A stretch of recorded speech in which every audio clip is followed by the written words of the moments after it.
What's up? It's Saturday for you. What day is it? Is it Wednesday? It's Wednesday for me. Quick funny story. It was Monday this past week, and I was talking to my buddy, and he's like, "Yeah, I just gotta wait till Friday to get paid." And I'm looking at him, I go, "What?" I'm like, "It is Friday," and he goes, "No, Jimmy, it's Monday." And like, wow. I told my mom that earlier, and she's like, "Holy fuck, man!" And I was like, "Yeah, I know." Anyway, I've been learning new things. I've been learning astrology, zodiac signs, and stuff like that. I don't know. It's interesting to me for some reason, and I've been learning about the wonderful world of Doom, and not the game from your computer from like 1994, but the music scene in itself.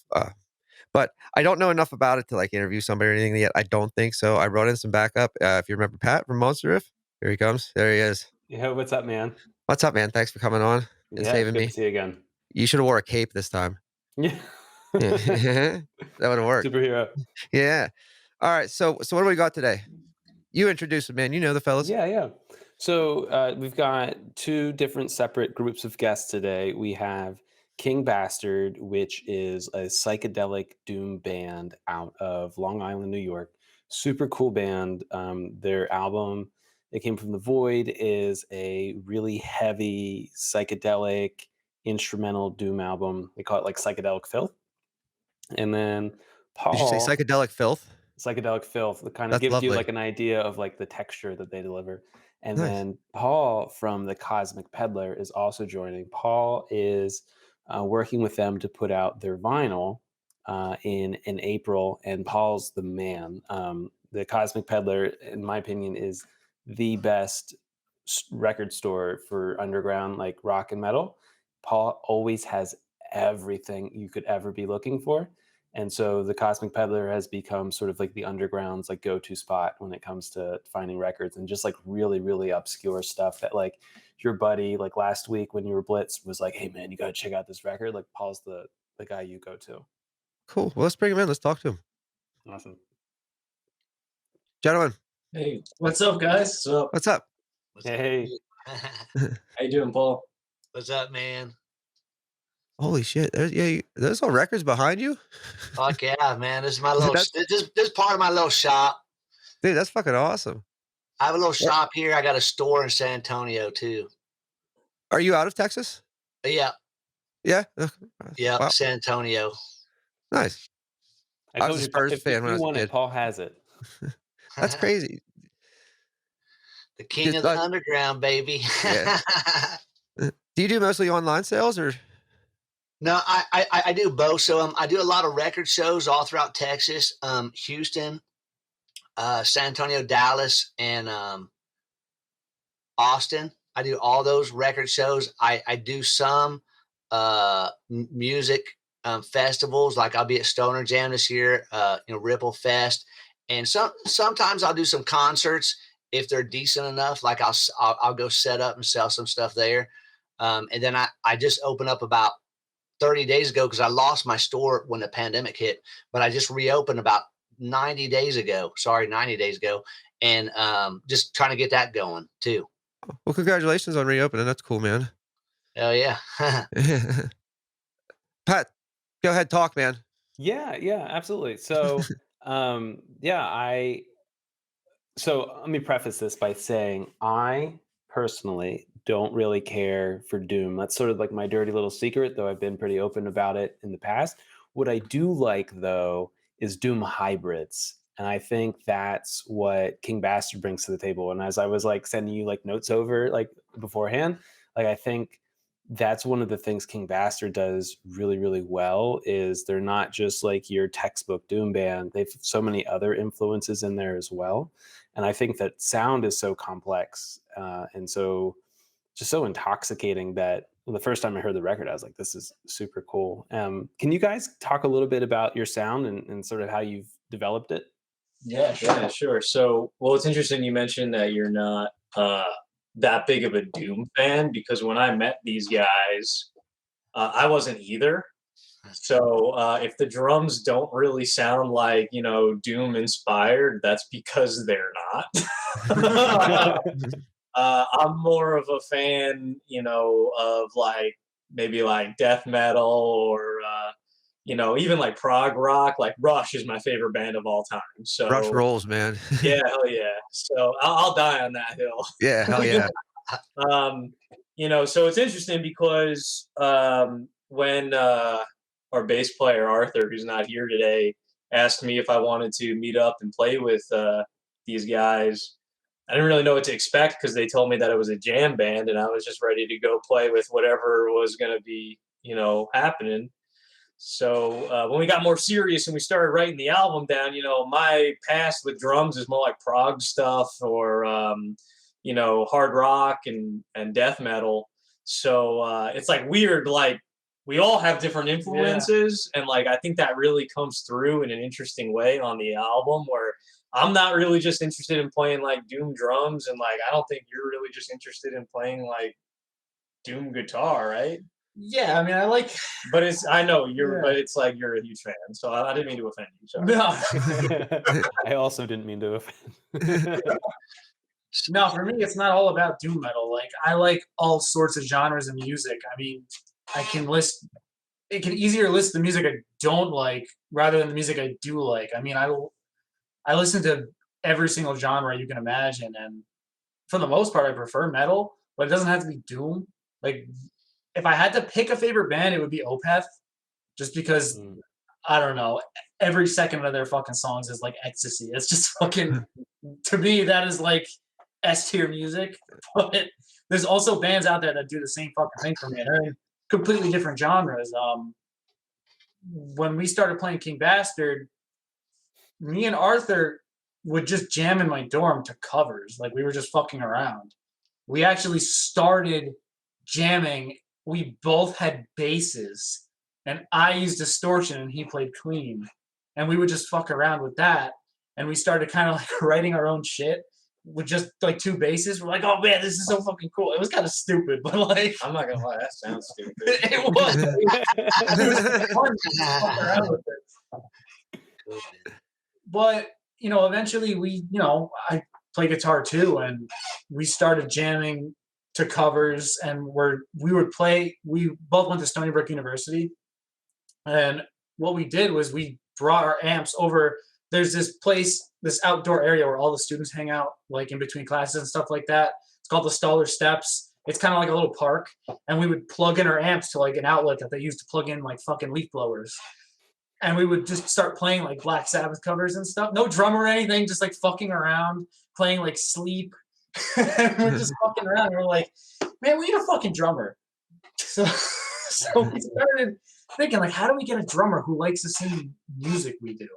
Like, it's kind of like, because me and Arthur both were very into doom at the time. Like, I was in a huge Electric Wizard phase, Sleep, and we were like, how do we find someone who likes the same shit? Like, I'm surprised we even found each other just from the fact that I wore a fucking Sleep shirt one day. And he just like walked past me. He was like, "Oh shit, that's how we met." Finding any drummers nearly impossible at times too. Like, yeah, I wasn't the guy they even found. No. So what we did was we just, in some shitty free online photo editor, I just threw together like a stock image of like a baby playing drums, and just posted a bunch of bands we like. Just the logos on the. I made a flyer, put my email on some little pull tabs. And we went around campus at 2 a.m. and just started fucking putting them everywhere. And a few people bit. I didn't think anyone was going to fucking look at that and even notice it. And I got emails. And one of the first guys was this guy, Spencer. And he wanted to meet up and jam with us. And so we met up and we jammed with him. We were hanging out with him, talking, kind of feeling out like what his styles were. And before we met up, we were just thinking like, damn, what are the chances he just saw Black Sabbath and like didn't know any of them? Like, he just saw the Black Sabbath logo. I was like, yeah, I know them. And we were like, nah, he probably saw like all the other shit on there. I was like, oh, this is cool. Nah, he only knew Black Sabbath. Who did you have? Was it like Sleep, Electric Wizard, Opeth, Black all Sabbath? That, Uncle Acid and the Deadbeats, Down, Caius. Down. See, I told you. Yeah. Wait, guys, settle something for me. So Jimmy asked if Down would qualify as doom, and I was like, it'd be more sludge and like stoner metal. Yeah, I would say. I mean, it comes from like the New Orleans sludge scene, right? Right. But it gets to the point where it's like, who cares? It's it's. Yeah, that's what I said too. Eventually, I was like, it comes right up against the line. We're splitting hairs. Yeah, I think even some of the Tool fucking falls into doom a little bit. That's interesting. Yeah. I would agree with that, man. Like, Yeah. I think some of their shit falls in a little bit of everything. Yeah, which is why I love them so much. They're all over the place, man. They And definitely are. that's one of the things I really liked about these guys. You know, I listen to a lot of music, psychedelic music, space rock, krautrock, doom, all this stuff is what I'm into. And these guys came on the scene, and I'd always kind of heard about concept albums, but you know, to me, for some reason, the concept was never there. But with this album, as soon as I watched their video and I listened to the album, it it it hit me right away. The whole concept, I felt like it sucked me in, and I was like, "Fuck, this thing's bad." And one of these guys I know buys records from me or something from my store, and we started talking, and that's how we kind of got about uh, making a record. And so now we got a little tour through Texas and a record coming. That's awesome. Yeah, I didn't know Paul prior to buying. I was just buying stuff from Paul, honestly. Like, you know, I never really even thought about reaching out to him until we were serious about making the vinyl. And I was like, Paul always has the stuff I'm looking for. I'm not even, like you said, we're from Long Island. I'm not from Texas. Like, I've never met Paul in person, but I've been buying records from the guy because he gets all these awesome, like, alternate versions, signed versions. I don't know. I have like Bong Ripper albums and stuff that I bought from him, and stuff that like you're not gonna see elsewhere. So like if you're into that like genre of metal, like Paul's kind of the guy for that kind of niche. So yeah, like when we were serious about making a vinyl, I was like, I don't know where to start. Like this is stupid expensive. Yeah. So let me, especially like everything got more expensive during the pandemic, so that was a factor.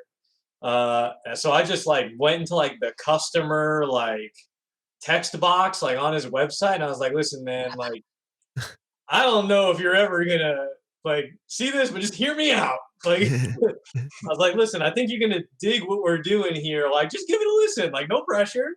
Let me know if you're interested in doing something. Because I was like, I think you're gonna get what we're trying to do. And then Paul was interested in helping us out. Yeah, I did, man. It totally blew me away. It's really different. It's got a you know a lot of I felt kind of sleep attributes kind of in it. It's instrumental, which I'm not a huge fan of instrumental. Instrumental has to be done very well because there's a lot of instrumental bands, but this is really beyond instrumental because it to me it kind of tells a story, and that's what I liked about it, and that's where the whole concept of the album comes in. It tells a story, but not only so, but you feel that through the music. I thought it was really. I think it's a really special album. Yeah. Paul, do you just put out vinyl? Do you just do vinyl only, or? Yeah, I've done a lot of little vinyl releases, record, cassette, and CD. I kind of started off. I partnered up with a label. We started a label called Old Magic Records, and then after the Cosmic Peddler blew up, then I kind of went off on my own. I've been and King Bastard is my first official solo project, man. So I got a lot of pride. I got a lot of pride in this one, man. Oh, very cool. Okay, you guys said you're from Long Island, right? Yeah. Do you guys know of the band Two Man Advantage? No. No? Oh, okay. They're a hockey punk rock band. All they sing about drinking beer, playing hockey. They're from Long Island. I interviewed them once. They're fucking check them out if you get a chance. Yeah, they're fucking awesome. I already forgot the name. What was it? What's that? What was the name? Two Man Advantage. Okay. Oh yeah. Probably play a show with them. Yeah, no, I had to ask. We've done it. Well, that's going to be very exciting for both of you then, right? This is your first album coming out then, too? For King Bastards, it's your first album? Yeah, this was our first like real release. You can already listen to it anywhere, like any of your favorite streaming services. It's already out. It came from the void. I still buy CDs. Yeah, we have CDs. Go ahead, buy a CD. We have a sick music video out. We worked with a guy named Brendan McGowan, who's worked with like huge bands like Ghost before. Okay. Ghost, Imperial Triumphant. Yeah. I don't remember the other ones, but those were the two that stuck out to me. Sick resume on the guy. Yeah. And we kind of got in trouble actually filming that music video. We did. We filmed the music video in like a local like rehearsal studio. A rehearsal studio. Yeah. And Brandon used so much fog that we literally like we set off the fire alarm multiple times, and the building was shared with, I think, a wedding venue. Dude, we tore it down. And the guy was getting complaints, and he was pissed at us. And we were like, "Well, we didn't know there was a smoke machine involved. Like, this is." We had nothing to do with it. We were just like, "Look, we'll show up and like we're gonna let this guy work his magic." And he pumped so much smoke into this tiny ass room, you couldn't see your hand in front of your face. Like, yeah, they like basically threw us out. That's awesome. But the music video is sick. Like, definitely check it out. Yeah. Can you see anything? Yeah, well, it's weird. Like, I don't even know what all that like. What was that fog for? Like, I don't even think much of the music video. Like, I mean, I don't know. Look, man, he made a sick video, so whatever got him there, I don't know. But yeah, like it was like I remember like one point I looked down and I couldn't see my snare drum. I was like, that's not good.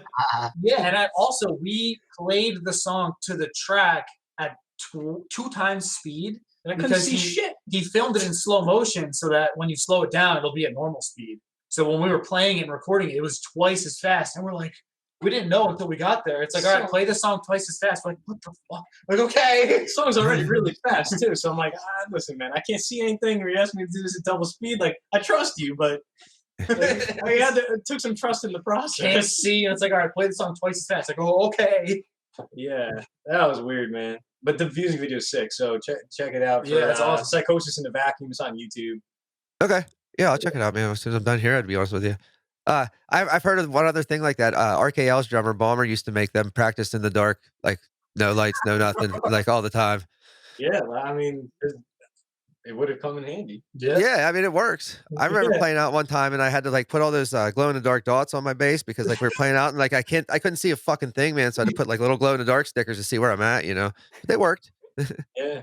Do you guys play out a lot?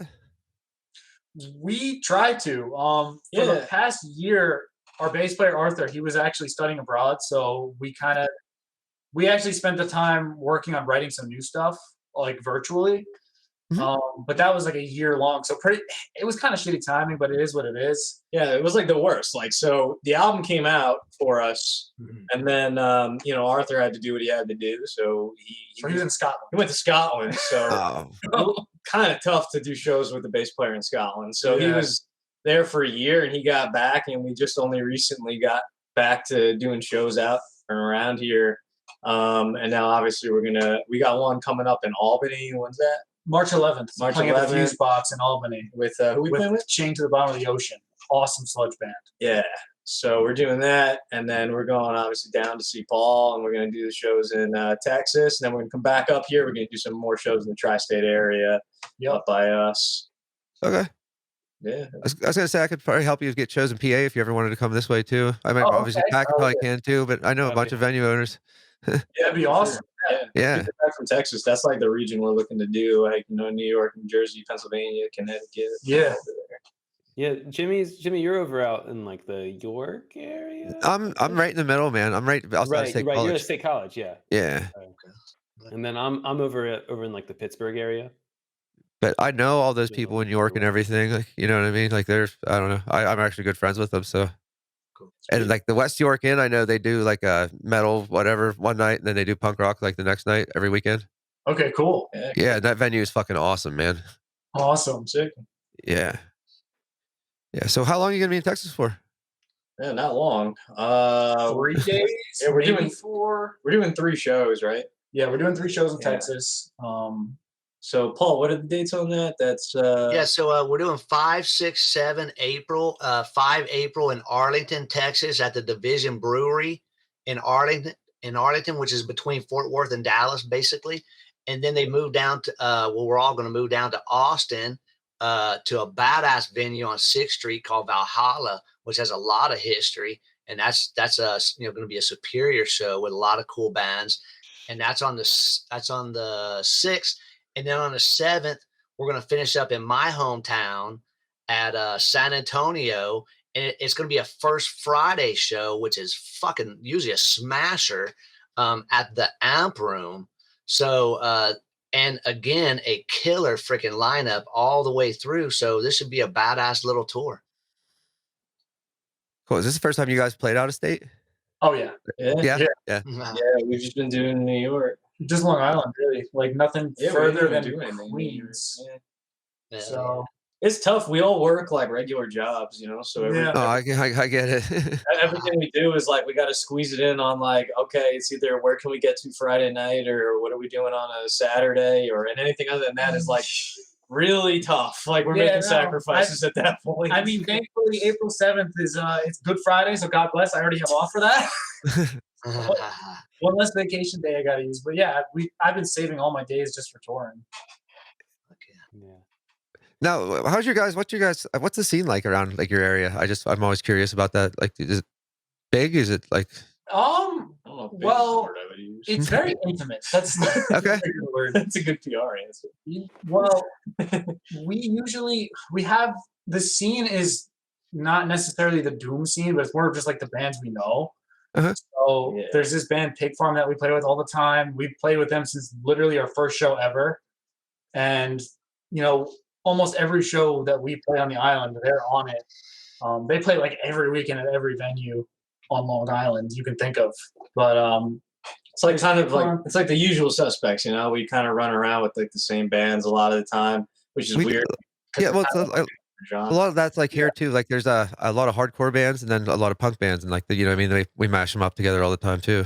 Yeah, but like we get along, and like we always we recognize a lot of people in the crowd because they'll come out to see us like multiple times, and we're like, oh, like we know, like there's regulars, it's cool.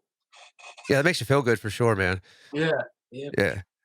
Especially the last show we did, we were I don't know, what was that, 3 weeks ago? Yeah, in January. We set up like a little merch table like in the back, and like we like ran out of like the regular size like shirts and stuff. I was like, man, that's pretty cool. Like people actually came out here and want to support us. Like it was our first show since our little hiatus. Like we haven't played in a year, and people have been waiting for this stuff. I was like, man, that's pretty cool that people hung around for a year. Like I wouldn't have.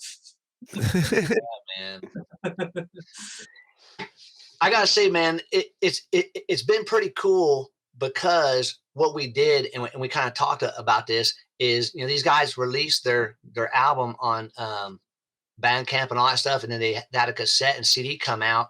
But then we kind of talked and we kind of went quiet on all of this, and then Arthur went to Scotland, and we kind of remained quiet on it, and then now it's all coming out. It's all coming together, and I think there's gonna be a lot of hype and momentum. So you make a big push, kind of. Yeah. Cool. Even when we were like recording the album, like, man, we learned like patience because of the pandemic, and like we I feel like this has been like the never-ending project. Like we've been working on this for what feels like forever. Yeah. And then like the pandemic hit and just delayed everything. And like it's starting now that Arthur's back from Scotland. It kind of feels like we're finally reaching the line that like I've been waiting to reach for so long. Yeah. But it's great though, because even though that year was kind of tough of not being able to do shows, like, man, we got like some cool stuff like already like ready to record, and we've already recorded some stuff that's not out yet, so that's like dude, I gotta say, it would be hard as hell to release an album and not be able to tour it like that, or like go play it out all the time. Like that would be tough. Like getting like offers and stuff and having to be like, no. Yeah. That sucks, but I mean, it is what it is. Like you gotta do what you gotta do. Yeah. So so real quick to talk about the record, release. So we're kind of hitting on that. Is we've waited, a long time for this to come out. We're not doing any kind of pre-orders. We're gonna release the record on the day of the tour, which is gonna be 5 April. The record will go on sale online for those 3 days at thecosmicpeddler.com, and then after that, well, during the tour, I'll be working with the band to hopefully, sell a lot on the tour, and then we're just gonna see where we're at the end of the tour and kind of cross-level stuff, and hopefully won't have much left. Yeah, that's the ultimate goal, right? Sell it all. Yep. We did 2 colors, 200 copies. We did 2 colors, 20 black, The band chose a color. It's called Alien Planet, which is badass. It's like a purple, green, something yellow swirl or something. Marbled. It's fucking bad as hell. And then and I did a Cosmic Peddler edition, which is a kind of a transparent, smoky purple that I call the Purple Haze. Paul, do you have any of the vinyl cases there? Like you could show on camera, because it's a really sick album cover. It's like who did your album cover art? While he's getting that. Oh, our album cover art? Yeah. Remember the artist name? Fucking A, dude. This is the album. This is the album cover. This is the back. I even got the vinyl and everything here, but you know, I feel like we're doing the right thing. I think the band does too. You know, we're gonna wait and try to, you know, coordinate all this at the right time and release it. This is the Purple Haze. Wow. I just grabbed one of those, man. This is the Purple Haze. You can see the Cosmic Peddler Purple Haze edition, and then the band. I could grab one of those. They're ultra cool. But yeah, I think we're doing it right by doing it this way. I don't know if I've ever really seen it done this way too often, but I think, you know, this is a trial run. I think we're going to do it right. Yeah, no, I think like you said about staying quiet about it until, you know, it's time and whatnot. I think it's genius, man. Like instead of half-ass pushing anything, you know what I mean?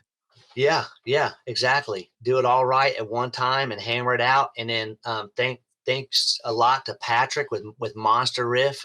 He's helped me out with all the marketing stuff. He has a badass marketing company. He's a fucking genius, man. Yeah, man. Yeah. I mean, it's been a really good thing. It's just, you know, the worst part of it was the long wait. Yeah. Yeah. I'm gonna throw out there too. If you guys ever need band merch, T-shirts, stickers, or anything, that's what I do too. So. Oh, okay. Yeah. We were kind of looking for some new shirts, right? Yeah. I think they were just talking about needing some new shirts. For the tour. I get my Monster Riff shirts through Jimmy now. Awesome. Yeah, I'll talk to you after or whatever. Dollars, because that seems to be our problem. Yeah. Hey, printing. Make sure, Jimmy. It's screen printing. Okay.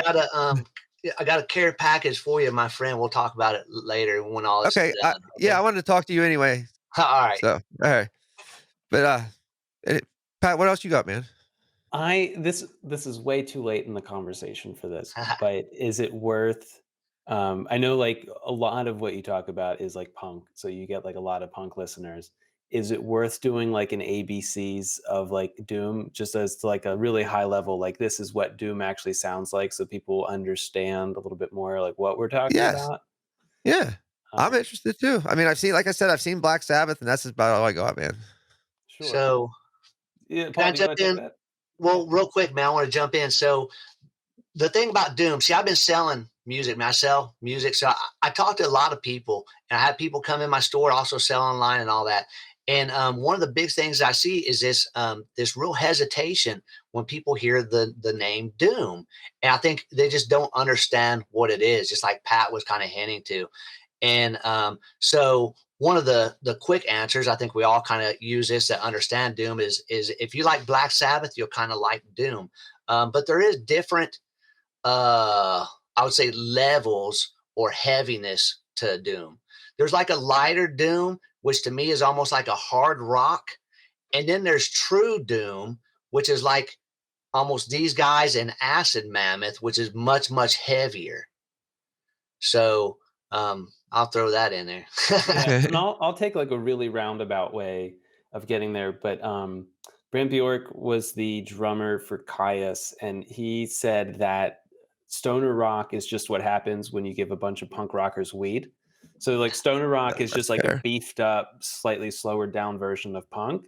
And then Doom is just like another step beyond that, where it's even like a heavier, slower down version of stoner rock. So it's like, just play your punk rock records at like 8th speed, and maybe you'll get a Doom record out of it. Yeah, see, like, well, I played in metal bands all growing up and stuff like that, and like the music that gets me about music is like the energy. But like I got tired of the screaming and whatnot and everything. It's like some of it just sucks anymore, and I got old.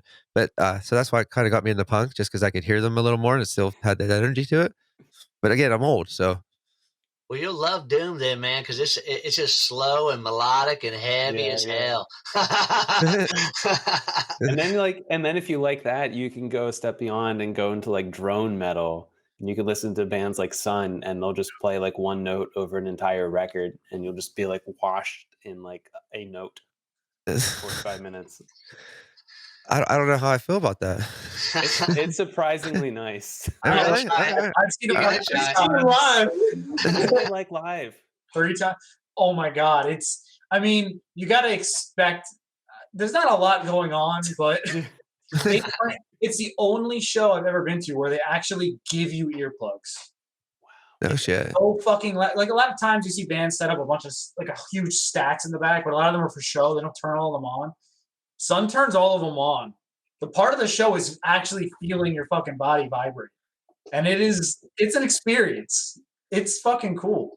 I'll say one time we were in this, it was in Columbus, Ohio, but I saw Lagwagon and Face to Face there, but it was in like a fucking gymnasium or something. And it was a Monday and there was fucking nobody there, but they were so loud, man, that since there's no bodies in that building, like my ears rang. So if I had to leave the place because my ears were ringing so fucking bad from it was awful. Yeah. Because there's like 20 people there tops. Like I said, it was a Monday in Columbus. Like what's going on there, you know? I'm not a big fan of Ohio. especially now they dumped all the chemicals on you, Pat. Oh my god. Yeah, that's coming out overhead. Yeah, that's awful, man. It's gross. I was born and raised in Ohio. Were you really? Yeah, in Dayton.